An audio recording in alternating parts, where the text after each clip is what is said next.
Alright, hi everyone, this is Ashley and Kelsey, and we're doing our presentation today on the traumatic brain injuries portion of this week's chapter. So let's get started. So what is a traumatic brain injury? So traumatic brain injury is also referred to as a TBI, and it is an injury to the brain caused by sudden direct trauma, which could include a penetration like a gunshot wound or a non-penetrating wound, which could be a closed head injury resulting in a car accident or sports-related collisions like football and anything else that is a blunt trauma to the head. So next question is, what is the difference between a traumatic brain injury and a head injury?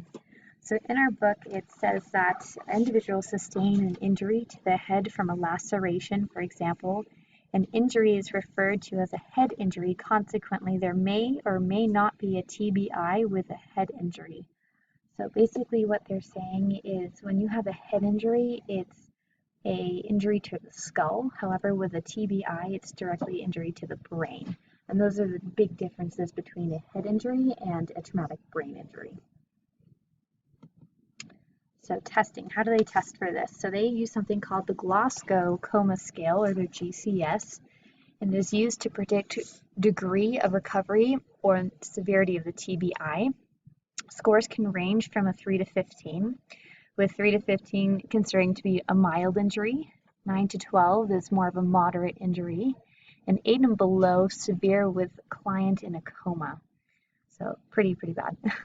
In general, the longer one remains in a coma and experiences amnesia, the more severe the injury, while the closer the scale is to 15, the better the prognosis is to recovery. All right, impairments after TBI. So what happens after you have a traumatic brain injury? What happens to your body? So it's similar to a stroke where the portion of the brain area damaged affects the nature of the impairment. So depending on where in the brain the injury was caused could affect different abilities in a person. So behavior, emotional, and personality changes caused by a TBI are more long-lasting and impacting than either the physical or the cognitive impairments. Behavioral, you have aphasia, which is the inability to understand or use language, so to speak. Apraxia, which is the inability to carry out purposeful movement. Bowel and bladder dysfunction, respiratory limitations, seizures and spasticity, and skull deficit. So sometimes they need to remove part of the skull in order to relieve pressure in the brain, and they won't put that back in.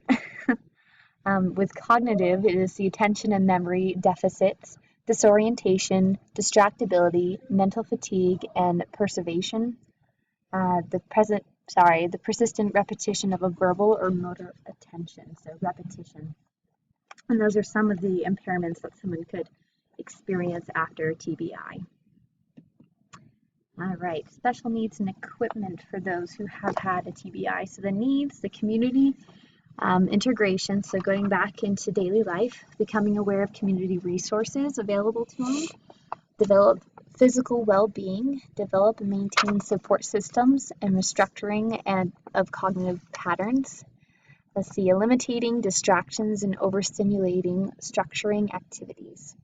With the equipment, they can use wheelchairs or homemade aids like a large calendar to look at, a digital clock, and etc. Sometimes an iPad I can see is used as a form of communication for these individuals as well. So technology. Okay, so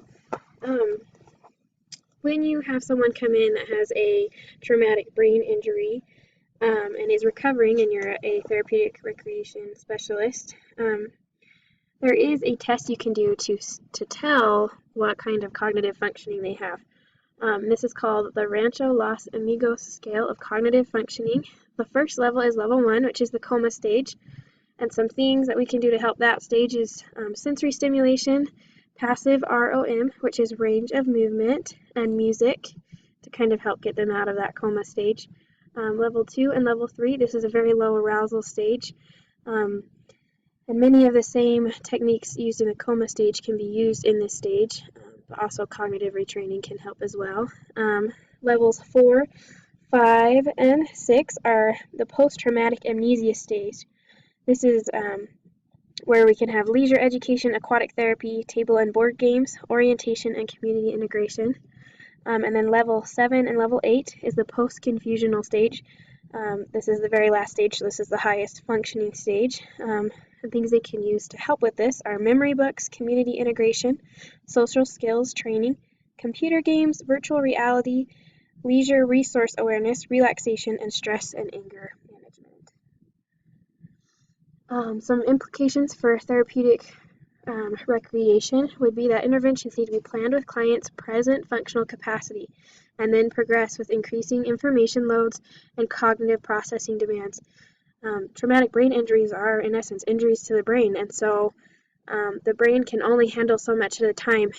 So, for example, information loads, if it's too heavy at one point, it can not only overwhelm the person, but overwhelm their brain. And cognitive processing demands. Expressive art and social events are also used to help alleviate depression and feelings of lost independence. There are also aquatic therapies and exercise equipment that are used to help people with a traumatic brain injury gain motor functioning. And finally, some resources that we can use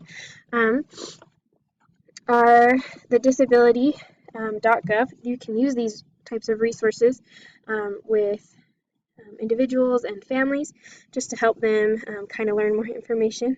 So it's disabilityinfo.gov, and it's the U.S. federal government website for info on disability programs and services nationwide. The second resource we found was Adaptive Sports. The goal here with this group is to enhance quality of life for people with disabilities through exceptional outdoor activities. They're inclusive and they help to empower people with disabilities. And finally, it's TFH USA, which is a special needs toys company, and it's a website that has adaptive equipment and sensory toys that can help children and teens with special needs. So we're going to kind of segue into a video. So we'll just watch that now.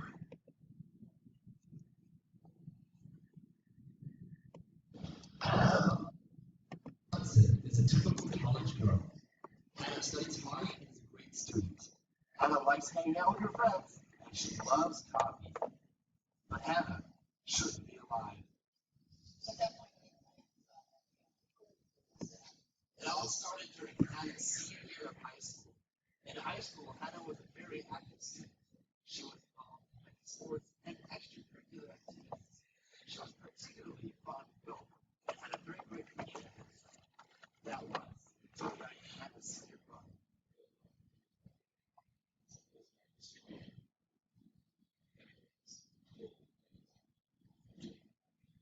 On April 30th, 2006, Hannah was driving home from her friend's house when she lost control of her car.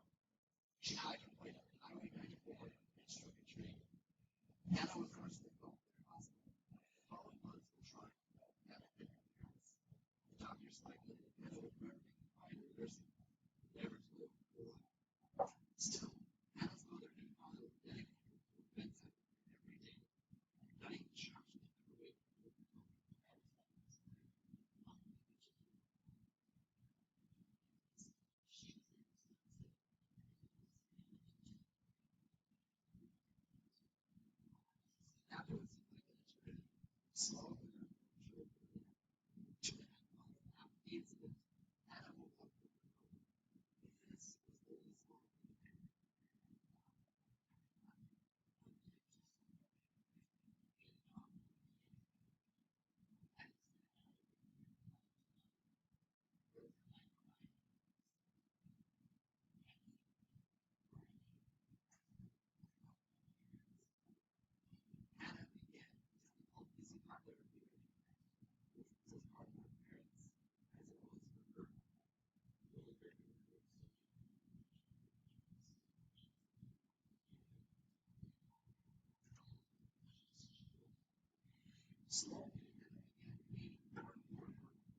So yes, we really liked that video. We thought it showed a good example of a TBI in a real life situation.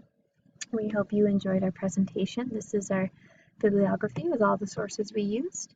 If you have any questions about this presentation, please feel free to ask them in the discussion board, and we'll be more than happy to help. All right, well, see you guys later. Bye.